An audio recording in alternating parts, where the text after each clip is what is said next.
In front of me is Apple iPhone 12 mini, and let me show you how to turn off location services on the following device.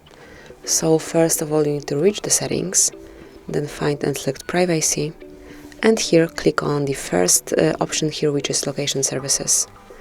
And all you need to do to turn it off is to click on the switcher and select turn off to confirm that you truly want to deactivate this feature. And that's it. As you can see, from now on you're not given your current location to anybody, so your GPS, Bluetooth and any other Wi-Fi hotspot is not using your current location.